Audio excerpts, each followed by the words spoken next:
vanditangi ndanga wanipanga vachabate danda chikanzi ndikati wo shefu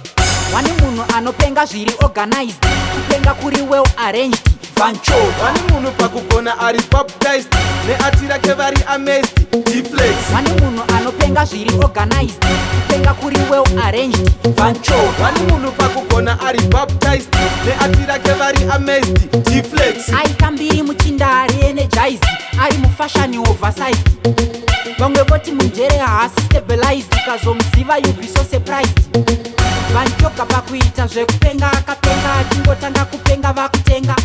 vanchoga achingopedza kupenga unongoona saga rake osenga wekwamudzidzi wani munhu anopenga zviri organized kupenga kuri well arranged vanchoga wani munhu pakugona ari baptized neatira kevari amazed deflex wani munhu anopenga zviri organized kupenga kuri well arranged vanchoga wani munhu pakugona ari baptized neatira kevari amazed deflex voti zvake zvine bhuku a4sized kubva kare varadvertised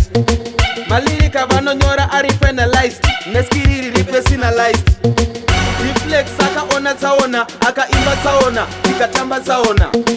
deflex akaimba mukoma deflex dollar ikaloka ese makona wani munhu anopenga zviri organized kupenga kuri well arranged vanchoga wani munhu pakugona ari baptized neatira kevari amazed deflex wani munhu anopenga zviri organized kupenga kuri well arranged vanchoga wani munhu pakugona ari baptized neatira kevari amazed deflex aita mbiri muchinda ari energized ari mufashani oversized vamwe voti munjere haasi stabilized ukazomuziva you be so surprised vanchoga pakuita zvekupenga akapenga achingotanga kupenga vakutenga vanchoga achingopedza kupenga unongoona saga rake osenga wekwamudzidzi wani munhu anopenga zviri organized kupenga kuri well arranged vanchoga wani munhu pakugona ari baptized neatira kevari amazed deflex wani munhu anopenga zviri organized kupenga kuri well arranged vanchoga wani munhu pakugona ari baptized neatira kevari amazed deflex voti zvake zvine bhuku a4sized kubva kare varadvertised malirika vanonyora ari penalized neskiriri ripersonalized deflex akaona tsaona akaimba tsaona ikatamba tsaona deflex akaimba mukoma deflex dollar ikaloka ese makona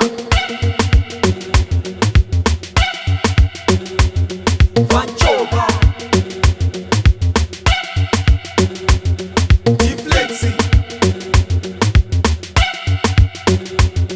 vanchoga